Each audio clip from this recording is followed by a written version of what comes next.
It's hump day. 808 banter session is going down today. Sorry, we're a minute late, but we're here now. Happy hump day. Pull up with your morning coffee. Pull up with your good vibes. It is a good day to have a good day.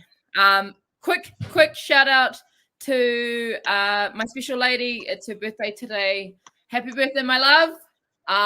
Today we celebrate you and how amazing you are. So everyone give Fee some birthday shout outs, some birthday loves for this morning. Yes. Yeah. How are we, bro? Yeah, good. I'm really sore from yesterday's training, actually. I woke up this morning, it's like feeling really good, and then I went out, this is like, ooh. Yep. Those little muscles have been worked. We did a really big session yesterday, and we kind of probably all weren't feeling it, and then by the end of it, we were cranking into it. So Dax coaches were pretty happy, but I was shot to pieces. I can tell you that for 3 hours. Haven't you something like that in a little while? Nah, that was like a pre-lockdown where we would have been, but we're about 10 minutes slower. So yeah. Other than that, feeling pretty good. You know, I think what day is it today? Wednesday? Is that Wednesday? It is Wednesday. Yeah. Yeah, but Wednesday. So halfway through the week. Yeah. Ready to jam into the next little part. Ready to jam in. Yeah. I know what you mean about the 10 minutes slower, right? Like you feel like pre-lockdown, how fast you were. You're like, whoa, I was fast. And then now you're like, what's going on? But movement is movement. If you're still moving, it still counts. So 100%. Yeah. 100%. That's awesome. I was gonna say, anything exciting for your day today? So what have we got on today? So today, obviously, the banter. We got that, and then I got a few little emails to get through. And I took some really good images last night of the guys training, so I might do some content work on that, and then we'll be heading into the gym. I'll probably go in a little bit early. I've been going in a bit earlier the last few days just to do my shoulder rehab, and then I'll have lunch, and then and I've been training a lot with Neo, so I'll probably we'll take him down and do some more back squats and how did you feel knowing that you showed him how to do his first back squat? Like that's an amazing first for a coach, for a dad. Yeah, it's pretty fun. Like, don't cry on us. Was it awesome? My son. No, so it was. So I was back squatting, and I was like, man, you want to learn how to back, because he's been doing like 2 kilo goblet squats, and I was like, yeah, man, let's teach you how to back squat. And so I put the broomstick up, and we taught him how to adjust the height of the J hooks, and then I taught him how to center the bar, and then I taught him how to grip the bar, and then bring it under. And then so he's bedding it on his shoulders, and then stepping up and bracing, getting his feet placement. And we spent about half an hour just with the broomstick, just kind of going through little cues, and then put the bar on his back, and then we went through each set methodically, and then boom, he hit the back squats. And then yesterday we put some weight on, and he did some back squats with the weights, and he did triples, and so it's pretty cool. And but he gets up and goes, that was easy. I was like, you're a dick. He's your son. You and your good mobility. Yeah, handy. No, that's awesome. And like sharing moments like that, it's almost like, when your son gets your first, if it was to relate it to rugby, it's like when they play their first rugby game, or, like, Bonham, you would be able to relate to this with your son, and like, all the boisterous things that you get to do, or like even for a daughter, like if you're doing like something related like that, it's always those moments that count. I could see, I saw the video and I was like, I can see how stoked you were. Like there was a priceless moment. Like nothing could pay for a moment like that. And I think that's so important.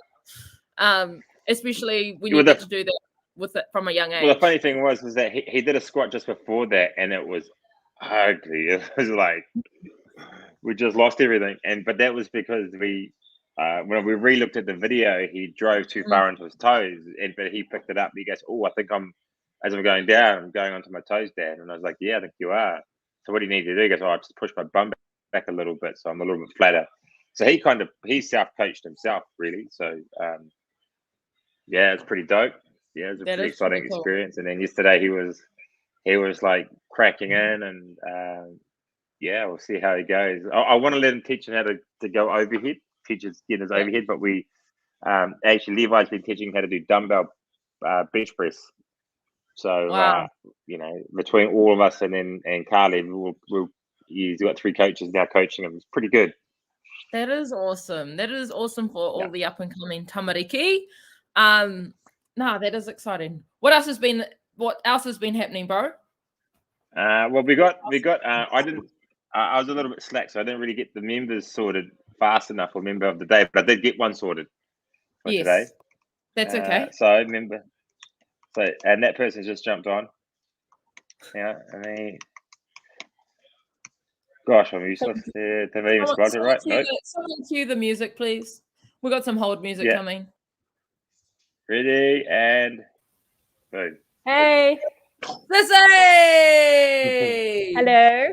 Good morning. Happy hump day. Thank you for joining us this morning. I literally had just hopped out the shower and there's this message. It's like 10:02. Hey, do you want to jump on the banter? I was like, yes, I can. Here's where. Yeah. But we're good. Typical Chief Fave, last minute. Standard. Wouldn't have it any other way, bro. Honestly, wouldn't have it any other way. How are we, Sissy? Good? Yeah, good. I had to get up this morning anyway, so. No, that's exciting. If anyone doesn't know, this is another sister of mine. We all grew up together, and now we are all under the same house, and it's pretty exciting. Like, I feel pretty lucky that we get to share the gym floor together, our social lives together, and then mold it into one. So I'm actually excited that you even picked Chuck, Chief. I think this is going to be another good choice. One. There you go. Definitely. Just for everyone, give us a quick rundown. Who you are, where you're from, because I know all this stuff, but there'll be other members out there that don't know. So just give us a quick rundown. Yeah. So I am born and bred in Torbay and haven't left. I met Mo and Vida and Lucy and Cassie at Long Bay College. We were in kind of like a dance group there, I guess. Yeah. We did stage challenge and dance and stuff together. And then I went off to Italy for a year. Mo went off to Aussie. Vida went off to Aussie. And then we've all kind of just come back. I was a travel agent and now I am studying to be a teacher. Awesome. Yeah. Hello, Floki. What year? Primary school. I've got a job next year teaching year ones. Exciting. Yeah, scary. Ooh, I was kind of, I went into it. I went into it and I was like, oh, I really want the older kids because you can teach them like more interesting things, like different histories and stuff. Sorry, he's going after the cables. But I've actually got a job next year at the school I did my practicum with, where my sister teaches as well. So it's going to be good. And quick, how many siblings do you have? I'm one of 5. Oldest? 5? I'm the oldest girl. Yeah, so I've got an older brother, and then there's me, and then I've got 2 sisters, and then I've got a younger brother. So did you not know that, Chief? I thought you had one sister. Nah. The one that lives next door. That was it. I thought that was it. I didn't think there was anyone else. So I have 2 that live next door, and I have 1 brother that lives next door. So on that side of the fence behind me, there's my mum and my dad and my younger brother, one of my sisters, her husband and their baby. And then on that side is my other sister and her husband and their 2 kids. And then over that fence there is my granddad. So commune goals. That's all I can say. It's actually a commune. It's like Autumn's family, but tripled. Yeah. Yeah. Less kids, but more adults, I guess. Yeah. More humans. Yeah. Wow. I never knew that. Cool. Yeah. I haven't been in a bubble with any of them over lockdown, but you can see them over the fence and see them in the backyard and stuff. So it's quite cool. Because I've got 2 nephews who were born about 4 days apart. They're both 6 months old, but they live on either side of me. So it's been nice to still be able to see them from afar. Yeah. I'm just going to throw them outside. Tell us a little bit about your Loki, you're just playing up, Loki. I Was that want to know. Loki? Yeah, I want to know about. Did you play? I want to know about. Did you play sports when you were younger? You said you mentioned that you did dance. Tell us a little bit about, because you've got impeccable mobility. So I know that didn't come from playing rugby or netball or, so give us a little insight into that. So I hated sports in high school and in school in general. I have no memory of ever enjoying PE in school. I wasn't on any sports teams. I tried sailing for about a term and then gave that up because it was too cold. I did horse riding for a couple of years and then stopped doing that because the horse kept throwing me off and I couldn't be bothered with it anymore.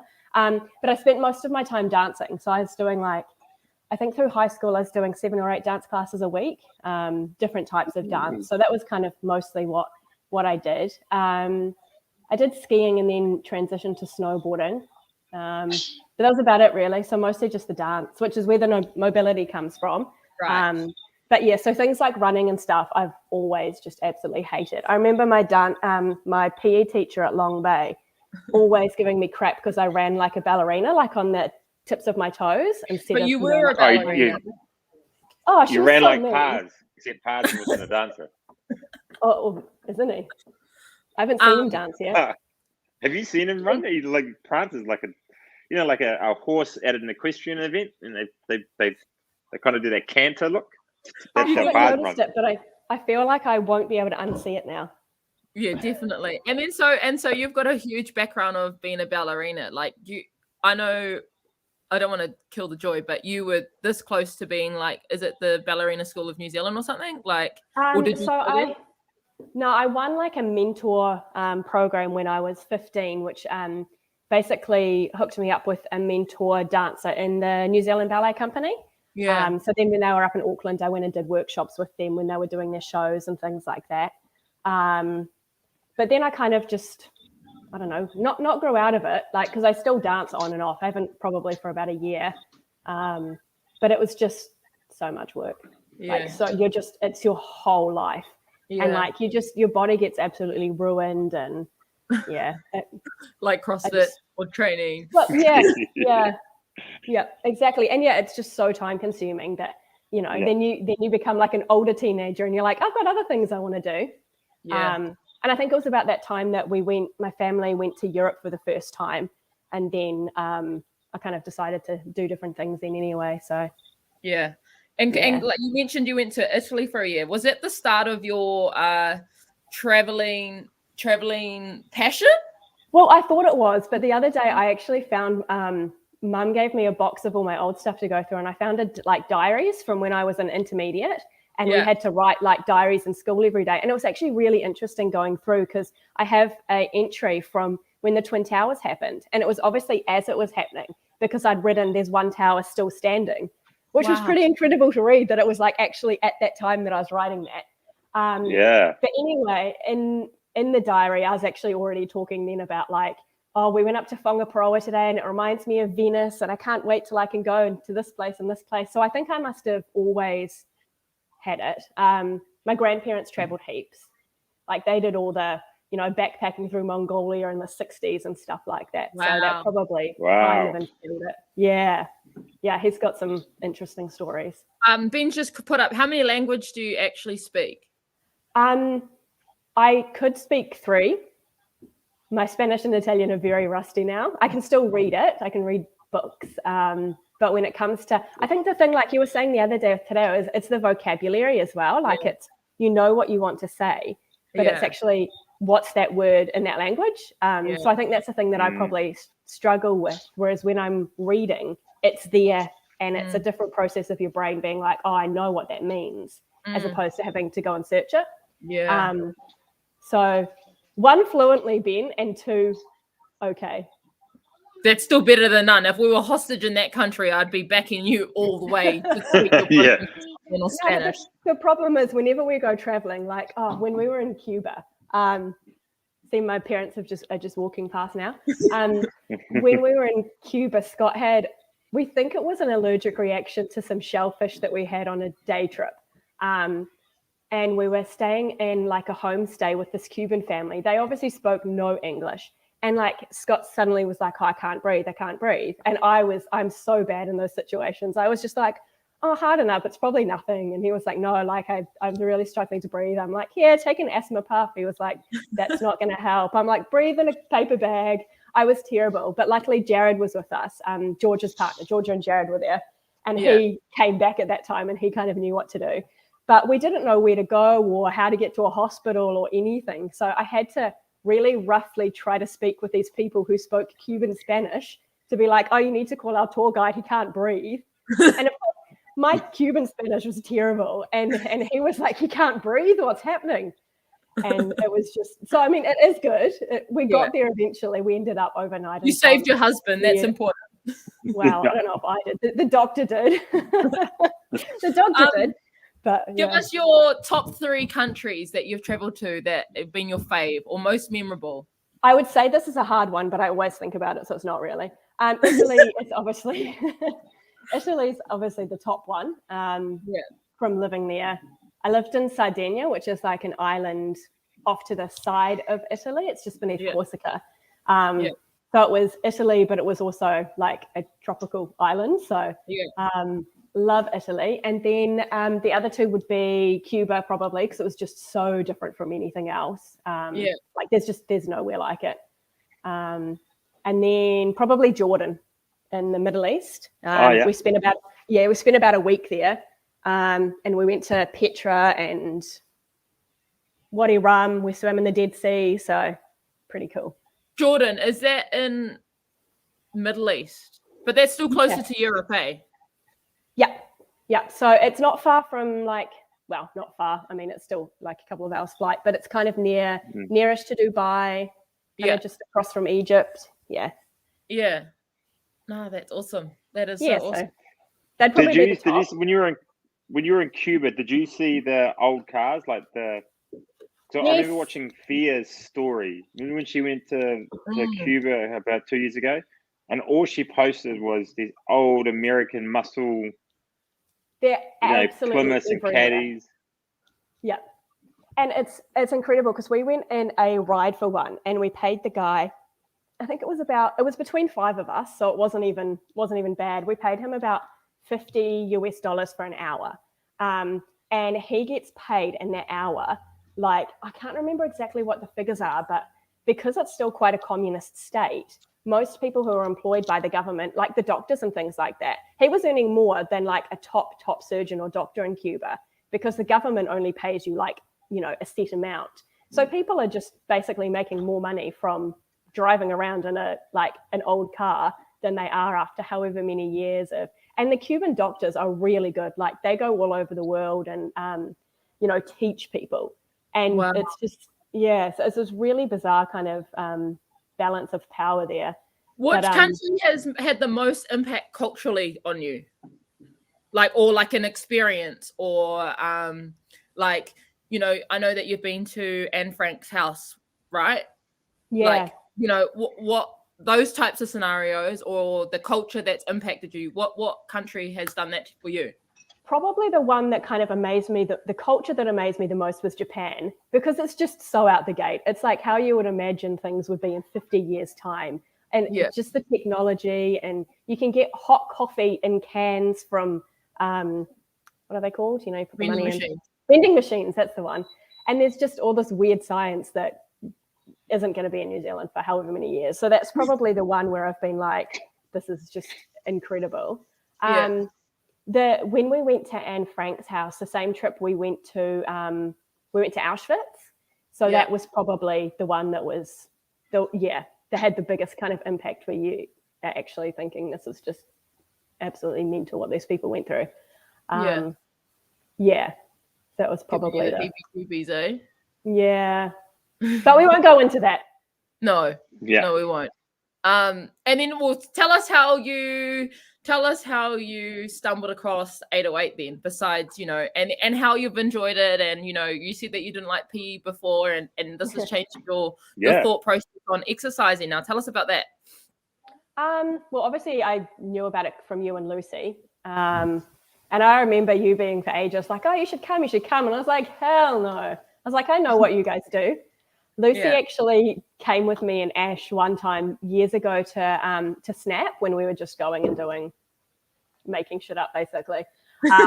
And she gave us a workout to do. And I remember Ash and I just looking at each other being like, fuck, we've only got to do this once. So I was like, no way. And to be honest, if it hadn't been for lockdown, I probably still wouldn't be there. Because it was only lockdown last year when I started doing, I think, Zoo on the online classes. So I was like, oh, no one can see me. No one can, doesn't matter if I make a dick out of myself. And then once I'd done that, I was like, oh, okay, well, I can at least manage Zoo. And Georgia actually started at the same time, and she has done CrossFit for ages. So I was like, I'll come with you and you can be my shield. And then obviously as soon as you get there, everyone's so lovely anyway. And so, yeah. And I don't know why I like it, but I hated PE. I think one of the things with PE was like, I don't know. I don't think the team sports thing was really that good for me. Right. Yeah. Was it just pressure? Yeah. Was it just the pressure of like having or expectation from other people and that you had put on yourself, or like? Nah, I just thought I was shit at it. And I probably was. Like, I just thought I was uncoordinated, which is weird being a dancer.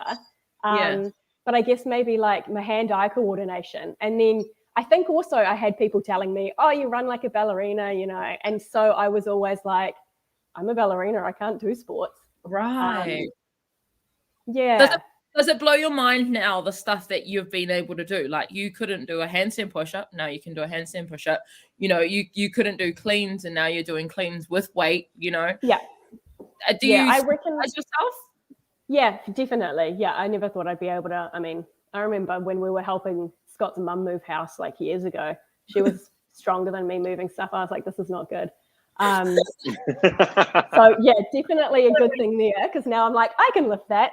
I still think if you put me in a soccer game or something, I would absolutely suck and be a massive, you'd be the team at that.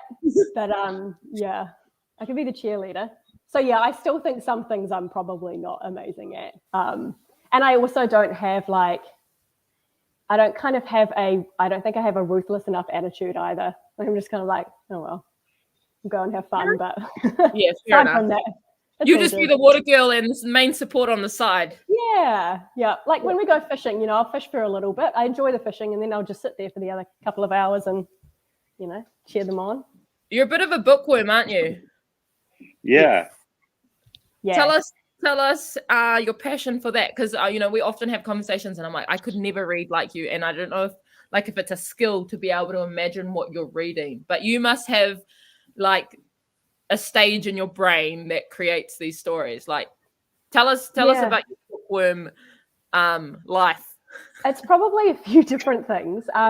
I think my mum read to me heaps when we were younger. Like I remember being 7 and she was reading The Lord of the Rings to us. Like every night we'd sit down and she'd read us parts of The Lord of the Rings. Oh, wow. So that probably, yeah. And then I just think I really enjoyed reading and writing. I remember there was one stage when I wanted to be an author. I found that out in my diaries, which was a little bit embarrassing to read. Yeah, no, some of the stuff I was like, oh my gosh, I wish I'd burnt this. But I also think some people, like I think anyone can learn to do anything. You just might not have learned it yet, but I definitely have a brain that's kind of more programmed towards things like literacy and reading and history and stuff, as opposed to maths and science. Like maths is just, it just doesn't, my brain just doesn't go there, But I think reading's more obviously my sort of thing. And I've just done lots of it. It's what, it's like you do lots of anything and you get quicker and better at it. So, do you have your favorite authors? Sorry, but do you have your favorite authors that you go to, or your favorite genre? So there's an author called Lucinda Riley that I really like. I read a whole lot of her stuff. Aside from that, I kind of read a bit of everything. Like I read histories and I read crimes and I read autobiographies and stuff. So I'm probably not really. I do like a lot of historical fiction. Like I read a lot about World War II and things like that. But no, I kind of just see what books are new and what books have good reviews and read kind of whatever there is. Yeah, like what kind of, like, you just said like history and World War II and stuff, but then like, do you just go off like, you know how you get recommendations? Do you just read those and go, oh, this looks good? Like, yeah, I just like, there's so many websites out there that are like, Reese Witherspoon, for example, has a book club, and she has a book she recommends every week, and they get every month, and they get together and they chat about it and stuff. So I don't get together and chat about it because who's got time for that? But I just basically look at those and see which ones, or, you know, people recommend me books, or even like the Wickel's top 100 lists and stuff. How do you know how you often read the back and it's got like the, I don't know, is it like the breakdown of what it's about? Is that like the movie trailer? You know, when a movie comes out and there's a trailer, is that what the back of the book is? Yeah. Yeah, I guess so. Fuzzy. Like, I don't think I could pick up a book and be like, oh, this is exciting, I'm going to read it. Like, I don't think I usually read the back. I mean, some books you know what they're going to be about because it's obvious. But I don't think I usually read the back. I just, get into it, and then you don't know what it's about, which is kind of, So do you also, a quick one, books that get turned into movies, are you disappointed when the movie comes out? Are you one of those people? Sometimes, but I mean, I think you just go into it knowing that they're never going to do it justice. Yeah. So like your mum used to read Lord of the Rings. When you watched Lord of the Rings, was it like how your mum read it? I think Lord of the Rings and like Harry Potter, they were just so epic. You know, like it's not like it was just one single movie. It was like a whole epic lifestyle. It was like, So no, I wasn't disappointed. It was obviously different from the book, but it's like, you know, Harry Potter, Lord of the Rings are like a whole different world, basically. Yeah. So, it's pretty cool. Ozzy, I love that. I love that about you. I love that you you're my safe zone when I need to know anything that has to do with history or the rules or literacy or anything like that. It's funny you say that because I'm really good at remembering general stuff, but then when it comes down to facts, I'm like, I can tell you an overall thing that happened, but I can't tell you anything specific. So can't help you with that. Oh, that's good. All right, hey Chuck, I got a question for you. Mm-hmm. What is a male ballerina called? A ballerina? Is it not? Do I know something that you don't about dance? Maybe. What's a male ballerina called? I bet you it's not true. A what? I've never heard that. A male ballerina, because a ballerina is a feminine word, right? It's like the feminine, the masculine. So the masculine for a ballerina is a cavalier. I don't believe you. I mean, I believe you. I believe at some stage it was. She's jumping on the googs. Jumping on the googs, yeah, cavalier. Are you Googling? What does it say? Yeah. Well, actually, apparently it's in Italy, it's called a ballerino, which makes sense because in a lot of the Latin languages, if it ends in an A, it's female. If it ends in an O, it's masculine. But under the American ballet theatre, the male partner of a ballerina is a cavalier. Oh, that's America, though. No one listens to them.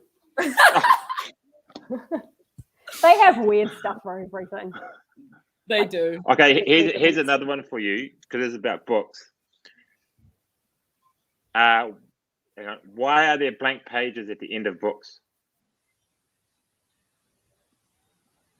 God, I don't know. I'd say in case people wanted to make notes, but that's just kind of defiling your book. So I've got no idea. Okay, they're called intentionally blank pages occur because books are typically printed on giant pieces of paper that make up 8, 16, or 32 pages in a final book. These blank pages are the leftover pages from the printing process. Yep, I definitely did not know that. Buzzy! I would have How did you know that, Chief? Google. Because so I wanted to talk a little bit about like crazy things that you've always wanted to know the answers to. Yes. Because I don't read as much as Chuck does, but I do read a bit, and there's always black pages at the back of the books, and I'm like, why are they here? And I've always wanted to know, and they're either I just found that out today. I've never ever thought that in my entire life. Yeah. I've never wondered why. It's like me and Nia were driving along yesterday, and he was like, why do birds not get electrocuted when they stand on power lines? This is true. Why don't they get electrocuted? He do. Is it something on their... I could probably Google it, but... Is it something on their, what do you call them? Their feet? Claws. No, just No. think part of the Surely, devil, and the devil doesn't want them to die. if a human touched a... Oh, What? I don't know. Yeah, I don't even think of these things. My brain obviously just doesn't wonder enough about the world. I'm just like, oh, yep, cool. Apparently, they're not grounded. I don't know what that means. We all know that you love, yeah. that you love a good dress up party, don't you?